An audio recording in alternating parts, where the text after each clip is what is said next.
This is Russ. Yeah, I'm back out on the road again. So what am I riding today? Well, today is Area 13 Blackbird Day. Yep, Area 13 Blackbird. Yeah, thanks to Kyle and all the guys at Area 13 for sending this bike out to me. I've been having a lot of fun on it. Yeah, if you haven't seen the initial first look video, I'll put a link up there so you can take a look at that one first. I'm not going to duplicate too much of what I said on that particular video. Kind of move us forward now. So today, I'll give you a little bit of my impressions of this bike, having ridden it for a little bit of time now. I think the first thing that most people notice when they see this bike is how big this bike is. I think this is the largest bike I have. You know, when I first got my first bike, which was the Rad Rover 5, I thought that was big. Yeah, you ain't seen nothing yet. Yeah, this is a big bike. And they come in 24-inch wheel and 26-inch wheel versions. This is the 26-inch wheel version. Step over height is 32 inches. So I just barely clear that. Yeah, well, actually, I don't actually clear it because I do touch a little bit. But it's not so bad. I lean the bike a little bit to one side, and yeah, I'm fine. So where are we going today? Well, nowhere special.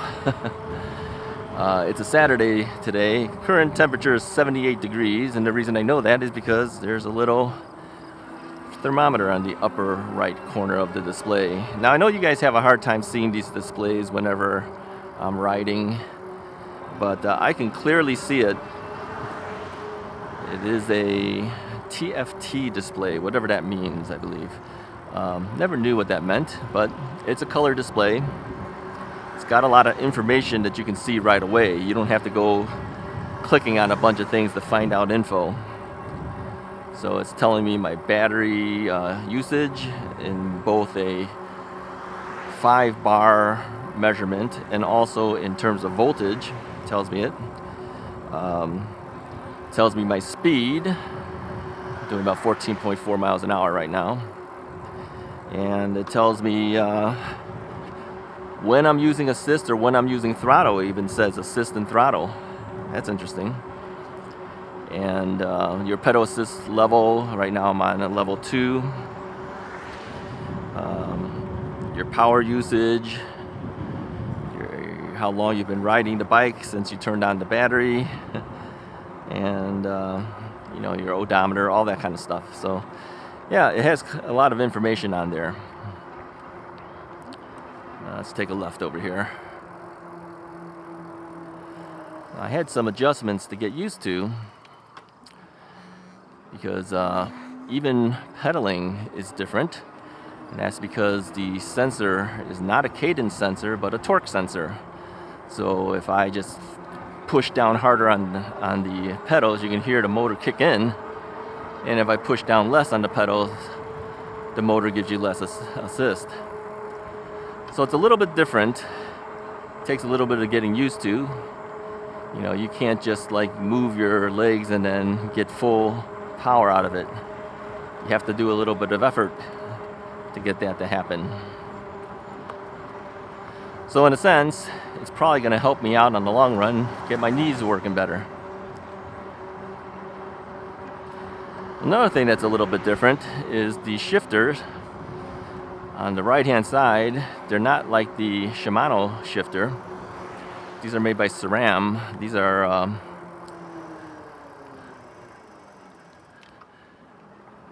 trigger shifters. So I can shift down one, shift down another. If I want to move up, there's the one on the bottom here by my right thumb. Shift it down one, it moves up another gear, moves up another gear. So it's a different type of shifter system. And because of this thing being in the way here, and I put my bell on the right side. I have one of those inexpensive bells that I bought from China. But on the left side is where my throttle is. So it is a thumb throttle It's not a twist throttle. For those who are twist throttle fans, it's not a twist throttle. I'm okay with the thumb throttle, as you know, because I put thumb throttle attachments to my twist throttles on my right side on all my other bikes. But just getting used to it being on the left side takes a while. It got to like retrain my brain so that I'm used to knowing that I've got to push down on the left in order to move forward with the throttle. Let's move up a little bit here.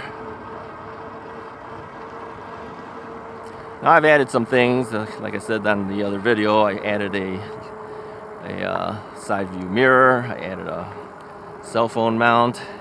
I even added a bottle cage. Now I mentioned before that there is no provisions to just screw on a bottle cage. So what I did is I attached the bottle cage to the rear rack. Yeah, and I did this on the left-hand side. Yeah, everything is able to be attached if you use zip ties. Zip ties are your friend in e-biking. So I zip tied it to it, and it works well. Now, to keep it from scratching, from the metal bottle cage scratching the rack, I just simply put electrical tape all around the rack, around the tube there, and then I put the bottle cage on. So this way, if it's going to rip into anything, it's going to rip into that layer of electrical tape. So my impression so far, well, it rides very well. It took me a while to get used to it because it is so big, and the changes that I mentioned. But yeah, it rides real well. The one thing that I noticed is a little bit different is handlebars seem slightly wider than I'm used to. I think the other bikes I have, the handlebars may not be quite as wide. I do hear a little bit of almost like a zipping sometimes if I push down on the handlebar area a little bit. So something is still kind of rubbing a little bit. It's not a big deal. It's not anything that affects the bike at all. But for some reason I still hear that little clicking. It's not clicking. It's kind of, like I said, it's like a zipper unzipping. Something like that. I don't know what that is. Not a big deal, like I said.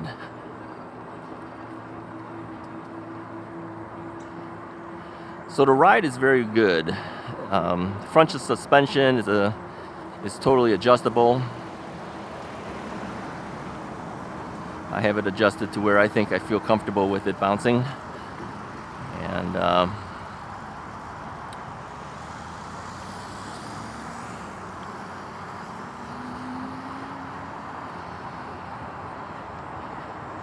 I'm just getting used to pedaling a little bit more. Trying my best to pedal a little bit more than just throttling all the time. I think between this bike and the commuter bike from Magicycle, it's gonna get me learning to pedal a little bit more. All right. That truck was in my way. Now he's turned towards me again. I don't know what it was taking him so long, but I'm just gonna hang out here until he passes.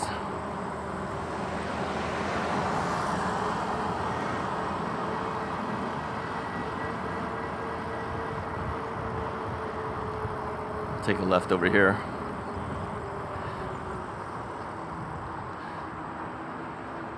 So anyway, yeah, I like the bike a lot. It could very well be the most powerful bike I have so far. I took it up the hills, and it's not even a problem for the hill, going up the hills. People told me before, be careful, that thing is pretty powerful. Yeah, I believe it. It's a pretty powerful bike. People have stopped and stared at it.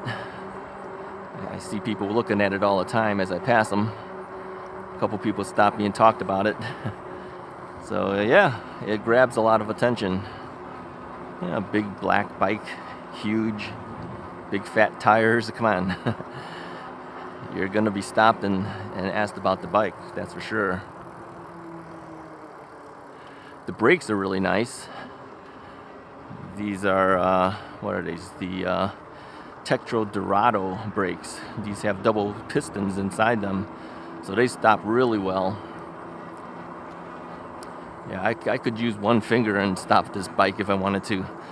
You know, the original Tektro mechanical brakes that I had on my first bike, and that thing's hard to pull. And I had upgraded that too with the hydraulic calipers, but left the original cable line in there. Yeah, not so good in comparison. Yeah, Area 13 sells that as well. But what I really liked about that one was the fact that I didn't have to make any more adjustments anymore. I was literally doing daily adjustments on my mechanical brakes. Don't have to do that anymore with the hydraulic one. And so that saved me a lot of time. It still saves me a lot of time and effort from adjusting brakes. But in comparison to these brakes, there's no comparison. Hydraulic brakes are far better. The only problem is hydraulic brakes adds cost, right? And these Dorados being a higher level version of it costs a lot more, I'm sure. Don't know what the total dollars would be, but I know that many of the people who sell hydraulic brake upgrades, they're usually at least like $225 or more just for the brakes. So I'm sure these are a little bit more expensive. Now, everything about this bike seems upgraded to me. It's like I said, I've always kind of considered the Area 13 bikes as kind of like customized bikes. Everything has a little bit better than the other guy's bike, you know. But you pay for that, obviously. They're not inexpensive bikes. This one lists out for $26.99. So if you're interested in this bike, the Blackbird, go on their website, area13ebikes.com, and take a look at it, see if it's something that you would like to get.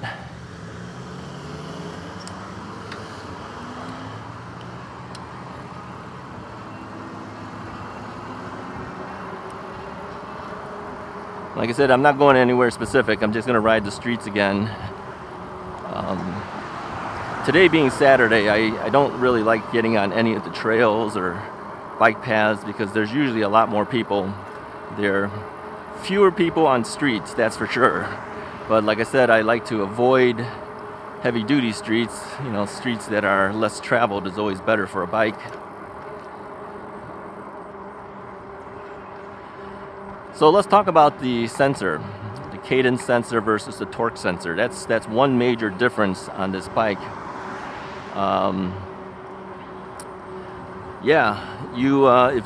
If you put the effort in and you pedal, let's turn here, and you pedal, you're gonna get more out of the bike. So here I'm pedaling very softly. Let me pedal a little harder, and by pedaling it harder, I can feel that motor kick in.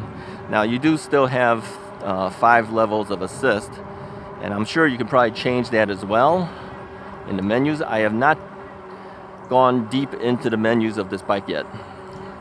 So many things going on nowadays for me that I just have not had the time to do more than just ride the bikes.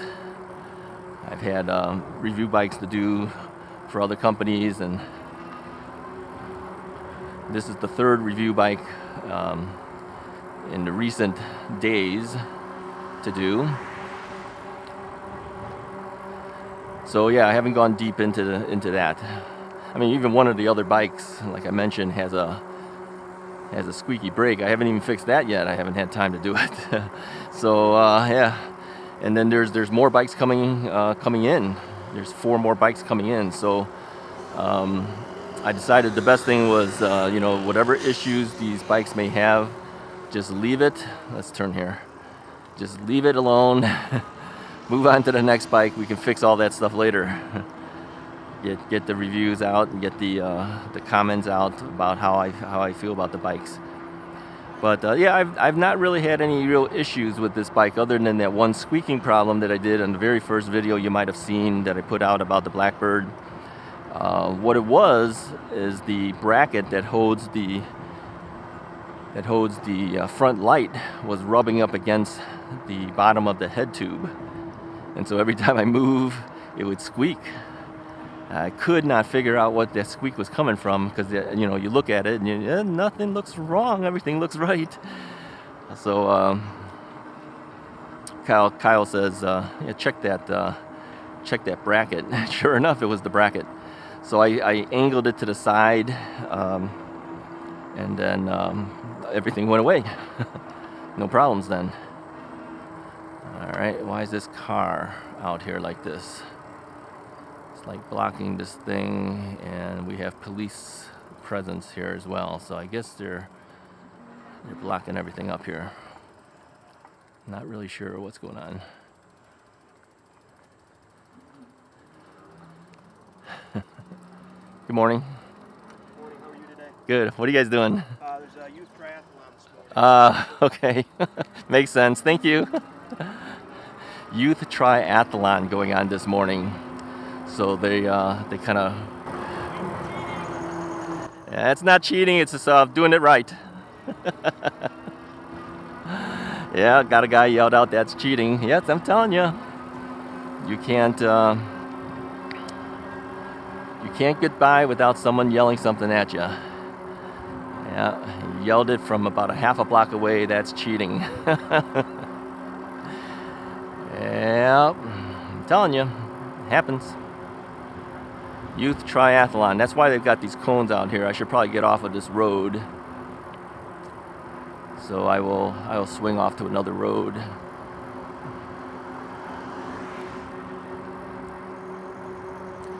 Let's take a left to get out of this thing so that the kids can do their thing. Morning.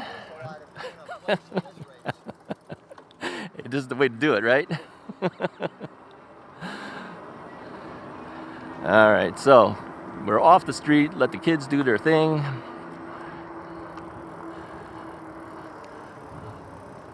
Yeah, the thing is, you never know what's going on because you just go down the street, you don't know what's happening.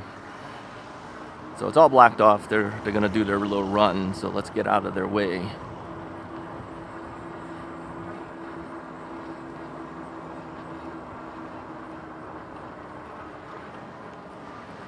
So yeah, I like the bike so far. Everything has been working well. The squeaks are taken care of now. I have that little zippering sound. I don't know what that's coming from. It's coming from the front somewhere. I don't know what it is. But again, it doesn't do anything to affect the bike at all. It's kind of like that squeaking sound. I didn't know where it came from until we finally figured out what it was.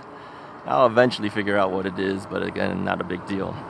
Now, I have been playing around with the handlebar stem, you know, adjusting the angle, adjusting the height, try to find what's the best height and angle for me. And I think if it's not there, it's very close to being there. I tried it really high up, yeah, too high. Tried it a lot forward, too far forward. So you kind of go back and forth. So the water bottle situation's taken care of. Let me show you guys what that looks like. Let me pull into a parking lot here and show you. So let's just kind of pull off to the side here.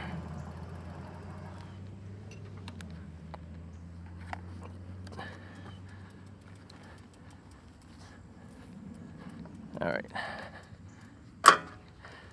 So if you look, what I did is I added this water bottle cage, and it's all just zip locked here, zip tied. So the one on the top here determines how high. I think I could go down a little bit lower because this is a little higher than this, and I think down the road I'll probably add a secondary battery here, so that battery is gonna push down on this.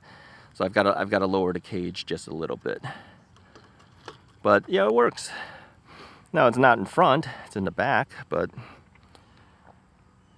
I'm happy with it. It's what everything looks like at this point.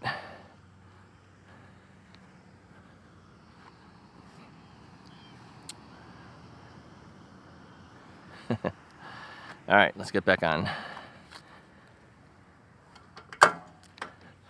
Swing my leg over, kick up the kickstand, throttle to get myself going a little bit.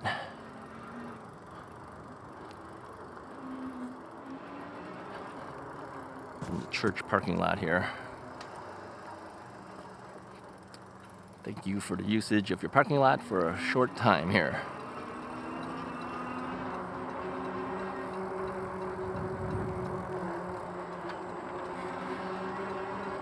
Okay, so where should we head? I don't want to go into the heart of downtown area. Let's just turn.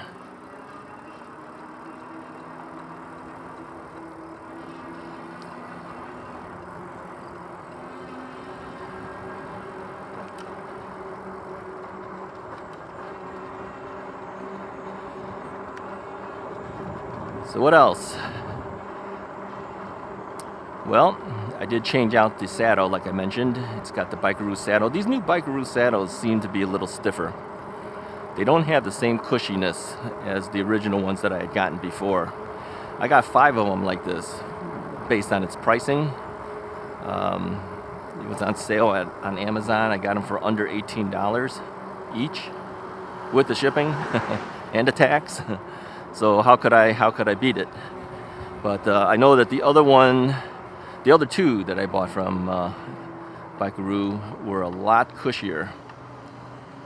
Not so with these 5 that I bought. So I'm gonna let these cars go first. Let them move on, and then go. Sometimes it's just easier to let them go ahead of you, and then you can deal with it yourself afterwards.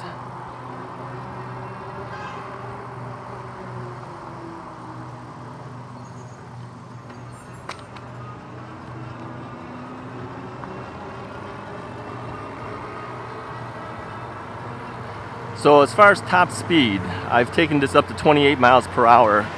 Now, some have said that this thing will go over 30. It's possible, but again, I'm a heavier rider. Maybe that's what's holding it back a little bit. It's perfectly fine with me. I don't really intend to use that fast top speed much. So I'm okay with it. Morning. So there's people outside of a church with signs. I don't know what their signs are all about.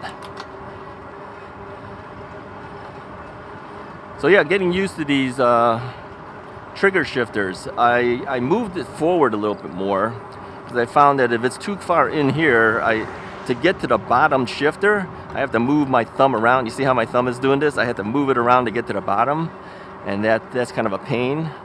So I moved it as far forward as I can, and then I can try to squeeze my finger down there to shift down, shift up, you know. And there's no way of knowing which one you're on. You just go by the feel of it, okay? So if you feel that you need a little more resistance and you're pedaling faster, then yeah, push down another one. It'll stop at its full maximum and full minimum, because the derailleur is adjusted properly for it. I did have to make some adjustments to the tension of the cabling in order to keep the thing shifting properly between gears. Took a little bit of time to do it, but well worth making the effort to do it. It's just you take the cable that's part of the shifter here and you kind of turn it. It's a little, I know you can't see it with this thing here. Well, let's see. Right here. Can you guys see that? Just turn this thing until all gears shift properly for you. So you have to manually crank the little crank set and adjust for it and see how it goes. So let's go here. I might as well make the turn. The lady was probably thinking, why didn't he put his arm out to turn? But I wasn't planning to turn, but thought about it and says, yeah, let's make the turn. Yeah, everything seems upgraded on this bike. Even the pedals are fancier pedals on it. Everything's a little bit better, it seems.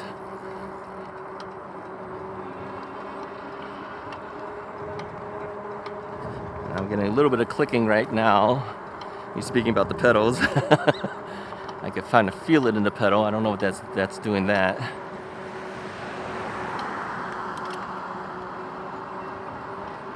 Okay, so it wasn't the pedal. It feels like maybe something in the gear, but I can feel it in the right pedal. I don't know, maybe I need to tighten the pedal. I do have a pedal wrench. I use that to tighten up everything. Pedal wrench really is a regular wrench. It's just a thinner wrench. So you get between the pedals, essentially. Between the crankset and the pedal. I don't know if you actually need that. You might have some wrenches that are thin enough. So yeah, you gotta check what your inventory of tools are. You guys hear that little clicking? So sometimes you do get little things that have to work its way through, I think. I did move the pedal assist level adjuster here. I moved it further inwards. I find that when it's too close, putting my thumb on the thumb throttle, I would kind of catch myself on the pedal assist adjustment. So to get that out of the way, all I did is I just moved this thing further in instead of closer out here.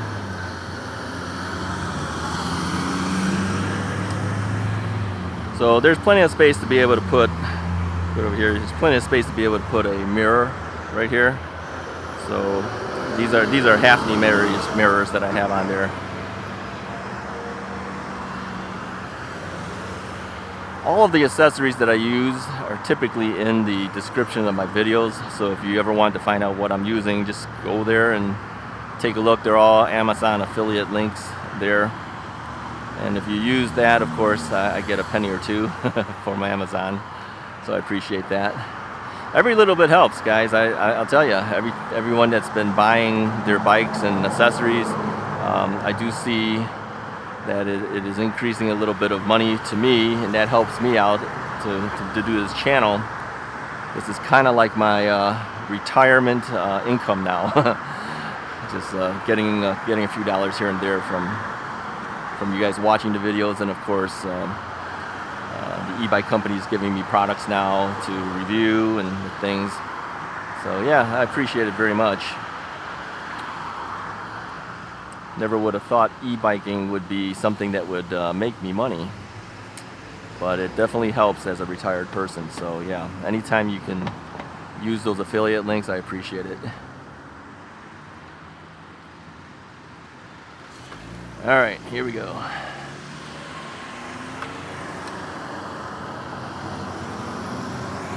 Usually when I get up and going from a dead stop, I will throttle it.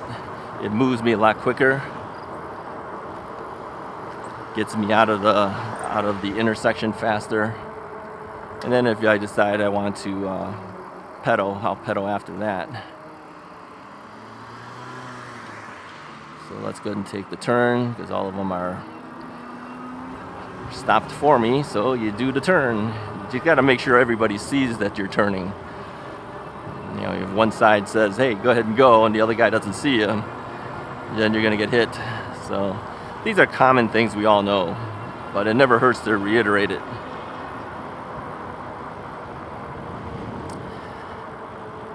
All right, let's see. Should we do the hill test? Let's do the hill test for you guys. Let's head down towards that direction. We got time. Let's do it. Probably should have done that from the start, but I was trying to avoid anything that has to do with the path, because like I said, it is a Saturday today. I got to turn here. So I typically try to avoid it, but yeah, since we're talking about the bike, why not? Let's take it. Let's head over to our tough hill test. Now the last one that I did was for another company's bike. Didn't do quite as well as we would have liked. I will pretty much tell you right now, without even going on the hill, because I've done it already, this bike is not going to have any problems over that hill.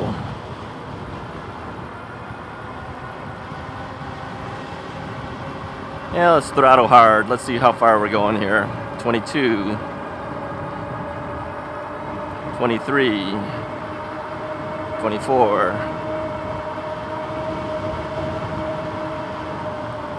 Yeah, got to ease off a little bit here. We got a stop sign coming up. I tell you, the brakes are a joy to hit. They don't squeak. They stop so well. They come to a smooth stop. You're not jerking. I mean, it's really, really different.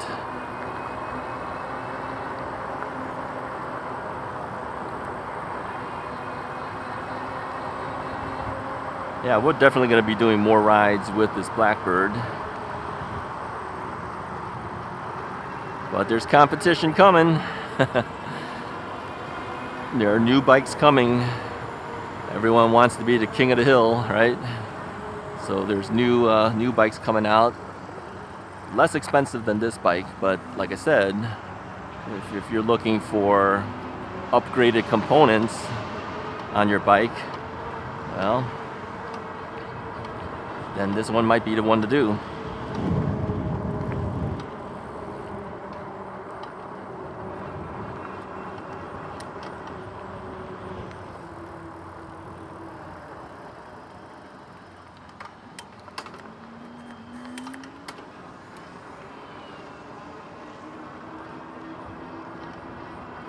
Yeah, the gear shifter on here is a 9-gear shift.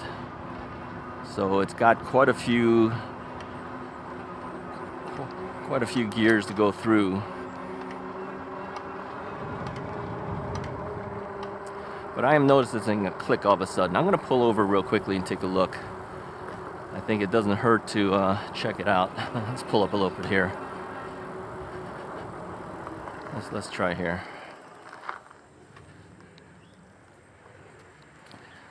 Let's see what that is. Oh, I see. Yeah, the crank is getting loose. I think what I need to do before doing this hill test, I need to stop home and tighten that. So because of that, I think our best bet really is to throttle it all the way home, tighten it up, and then take it back out. Sit tight. I'll be right back. All right, I'm back. Let me tell you what happened. This is not the same day, all right? So I went back home, looked for a hex wrench that would fit the bolt that's used for the crankset, and I didn't have one. Yeah, I didn't have one. So I said, well, I'll have to go the next day and go buy one. But the thing is, I didn't know what size it was. So I contacted Area 13 and was told that it is an 8mm hex wrench that I needed. So I went out to Menards, one of the hardware stores out here, and bought one for, I don't know, was it $2.79, 89 cents, something like that, plus tax, $3. I suggest you keep one of those with you. If your crank arm loosens up, you're gonna need that. And it's not typical as one of those, like those multi-tool things. They don't have an 8mm on there. So just get yourself one of those little L-shaped wrenches. I mean, even a cheap one is actually pretty good at 8mm. It's pretty thick. So I tightened it up on the right side. I said, hey, I might as well check the left side, and I tightened that one up too. So everything's all tightened up again, so no more clicking. While I was at it, I figured I'd try to fix that headlight. So I bent the bracket slightly, and now the headlight is facing up and down the way it should be. And it's away from the bottom of the head post. Is that what they call it? Front head post. So nothing's rubbing there either. Now, as far as the other clicking sounds, I mean, like I said, it's been a couple days now already since I'm back out here. What's this other crunching sounds and squishing sounds? Turns out it's the cable.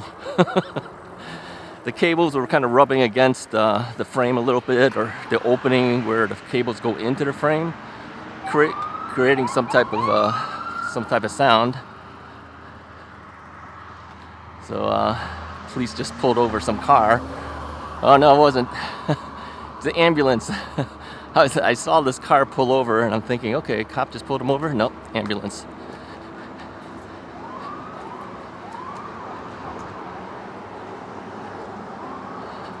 So yeah, it was the cables that were rubbing against the frame of the bike. So what I thought was kind of like a zippering sound, I think that's it. We'll see. If it comes back, then we'll know. So what I did is I put a little bit of black masking tape, or not masking tape, electrical tape around the cable a little bit to make sure that if it does rub, it rubs against that instead.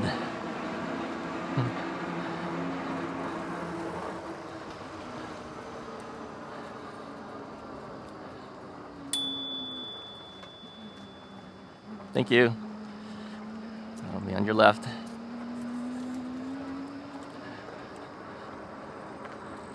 That's a narrow bridge.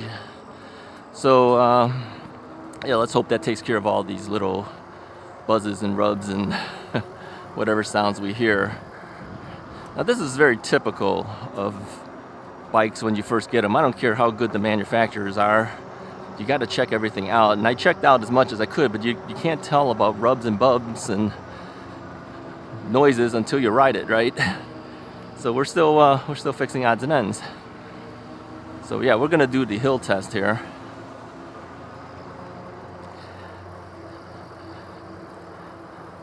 So today is a Tuesday now already. Can you believe it? Yeah. The next day it rained on Sunday. And then it rained again on Monday. So here it is already on Tuesday before we're able to do this second part of the test.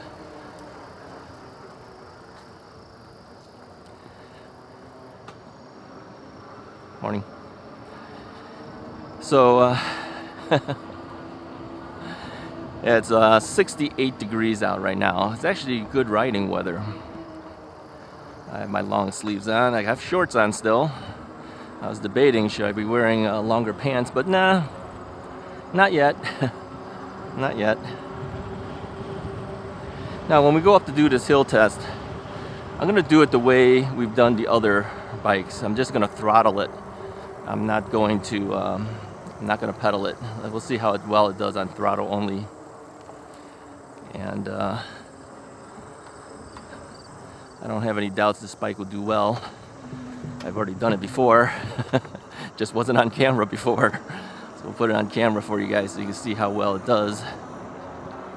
One thing too, as you pedal, you have to remember that this is a different type of sensor. This is a torque sensor on this bike. It is not a cadence sensor, which means the harder you pedal, the more effort that motor is going to give you. So if you want to go faster, you got to pedal it. Now, it doesn't mean that you can't use your pedal assist levels. I'm on level assist number 2 right now. You could use that if you wanted to. But if you really wanted to get a workout out of this, the torque sensor will be kind of interesting for you. Now, all of my bikes in the past have always been cadence sensors, which means as long as you just move the pedal, the motor is going to help you full blast to whatever that level's been set for typically. In this case, it would be level 2. But on this bike, you don't pedal hard enough. It doesn't matter what your sensor's set for. You're not going to get the full performance if you don't pedal hard, that is. So it's just something to remember. It's a little bit of different type of sensor on here. Like I said, everything on this bike seems to be updated or upgraded a little bit, even down to the sensor.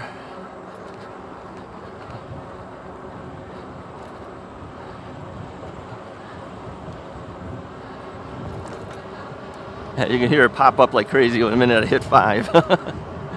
We'll go back down to 2.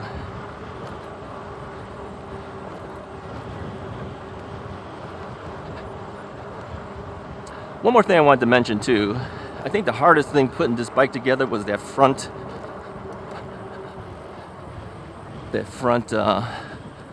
fender. Didn't seem to want to go in there properly.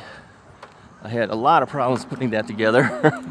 And of course, that's what's kind of connected to the to the front light as well. So back and forth I went, trying to get that to fix. But I figured, you know, since I couldn't ride it anyways because it was raining, I might as well try to fix it. So yeah, a little bit bending of the front bracket of the light, so I could bend it down a little bit. So otherwise, if you don't bend it down, that light's going to shine right into the eyeballs of the drivers who are coming towards you. So you have to angle it down towards the road level to a certain amount. And that little bit of bend was all it took to get it from rubbing.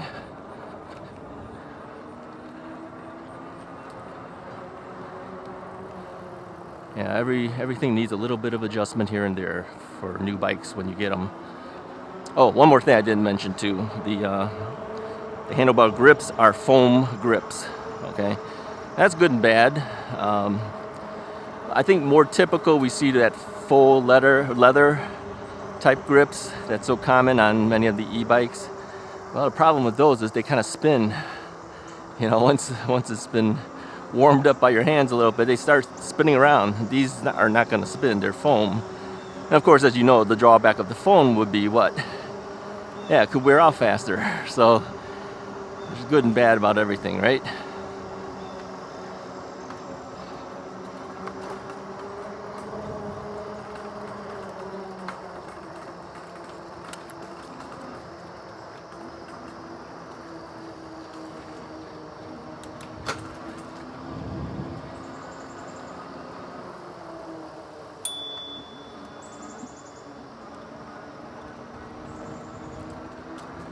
I got to get used to the fact that my bell is on my right side now.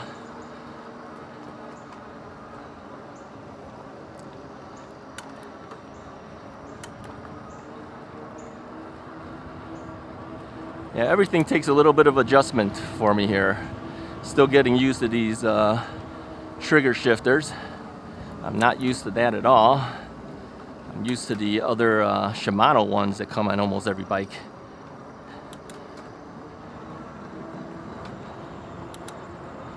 Everything's a little bit different. Throttle, of course, is on the left. All right, once we pass this bridge, I'm gonna throttle up hard and we'll just see how well we do. So let's just do the throttle at this point.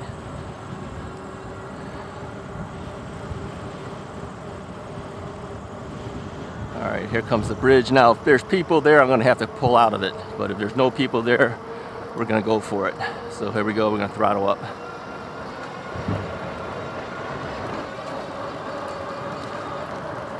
Going so fast. Doing 20 miles an hour. 20.6. 19. 19.2. 18. 17. 16. Going up to the top. And we're going up over at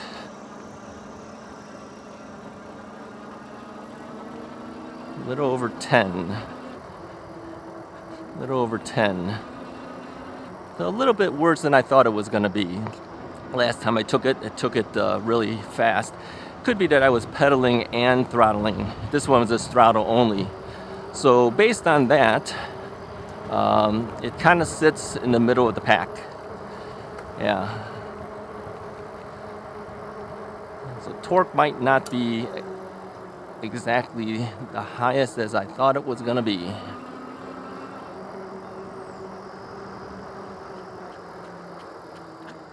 But it did make it over. I mean, we was going so fast going up it. We were doing 20 something miles an hour, which is a little scary going up there like that. I think had we pedaled and gave it full throttle, yeah, we would have done about 14 over that. That's what I was getting before. I think straight throttle is a little bit harder for it. Still has plenty of power, however. We'll go over the other hill. We'll do one more before we let you go. So we're going to cross over on the forest preserves here.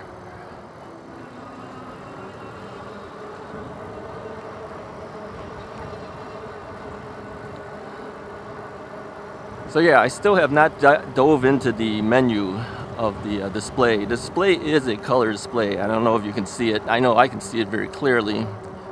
But with the sun and everything coming up, sometimes, thank you. Sometimes it's very hard to see on camera, I know, with the reflections and everything. But it's a nice color display. Lots of information right at the first screen. I don't know if there's multiple screens to this or not. I have not seen that.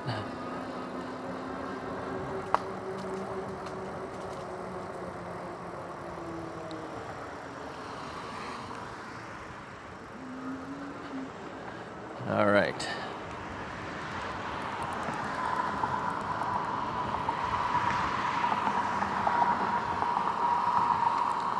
Gave him the head nod.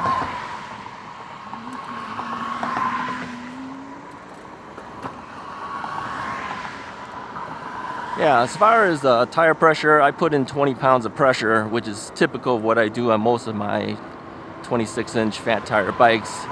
Though the tire does say it can take up to 30. I've never pumped these things up that high. Of course, you have less rolling resistance if you do, but then you feel every bump, and being a heavier guy, yeah, I don't want to pop anything. So I decided I'm going to keep it at 20.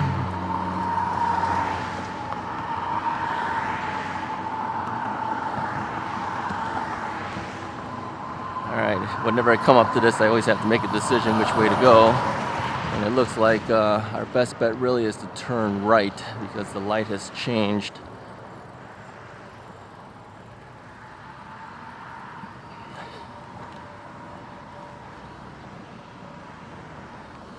So we'll just wait and make sure all the cars are in agreement with me and that they all see me here.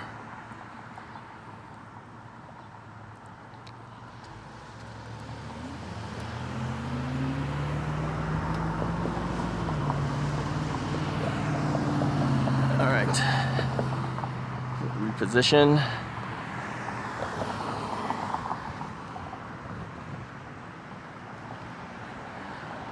This is always a tough turn.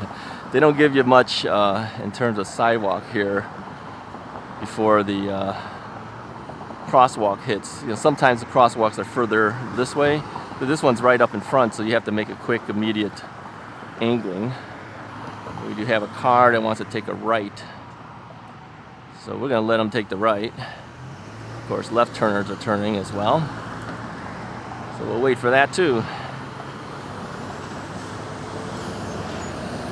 But yeah, always look behind you and make sure if there's right turning guys that they know that you're here. They don't try to turn in front of you. I've had cars do that right as I'm starting to go. They start taking their right turns.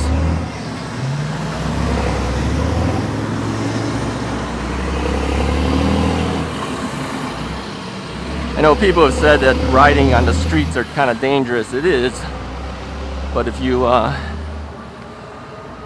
take your precautions and the like, your chances of getting hit will be a lot less. It's the people who don't look and they figure they have the right of way, so they're just going to go regardless. They're the guys that are going to get in trouble. So yeah, always look everywhere when you're on streets for sure.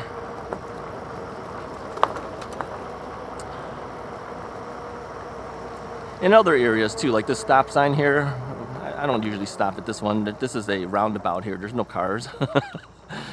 Nobody's around the roundabout here, so you can clearly see there's nobody there, so I don't bother usually with it. All right, so there's a shortcut here, and then there's the long way. We're going to take the long way. And the whole reason for that shortcut that they make here for the bikes is because a lot of bikes can't go up the hill. Well, we're going to take the long way and we're going to go up that hill. So how should we do it this time? Let's do the torque sensor. Let's pedal up the hill. Let's pedal up the hill. We'll give it pedal assist level 3. How's that?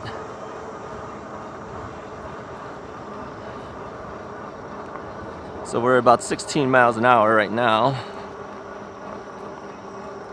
I'm pedaling. I can definitely feel the resistance. Let's give it another, let's give it a 4. I didn't drop the gear. I want to make sure that the assistance level helps me, and it does. But again, you got to pedal harder on this type of bike. Yeah, well, we made it up, by the way. You got to pedal harder if you want that that bike to move. That's the whole thing with the torque sensors. So, you know, if you want an easier time, you probably want the cadence sensor. You want a better workout, you probably want the torque sensor type bikes.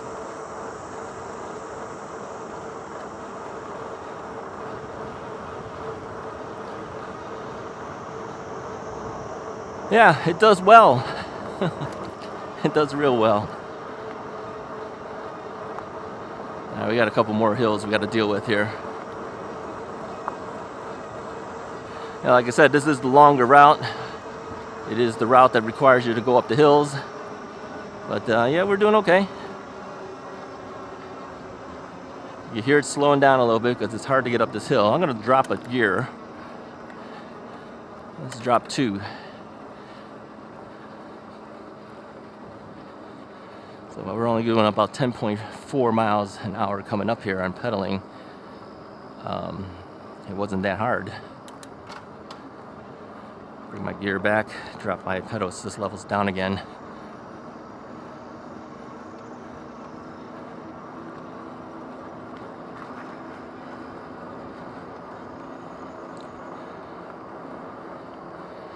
I always wonder about guys that are parked on the sides of these forest preserves, what they're doing there.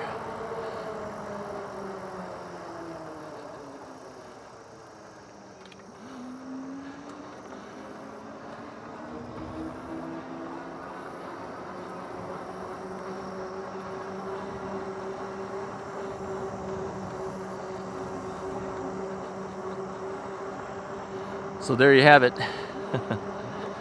Area 13 Blackbird. Yeah, it's a nice bike. Takes a little bit of time to get used to if you've owned one of the standard bikes that most of us get. But like I said, every good thing takes a little bit of effort, right? Hey, if you like this video, go ahead and hit the like button, hit the subscribe button. We're gonna do a lot more rides on the Blackbird bike over time. Still got to do a battery range test. Got to find how far we can go. This is the 52 volt battery, which I mistakenly spoke on another video. That's 48. It is 52. And it's 16 amp hours.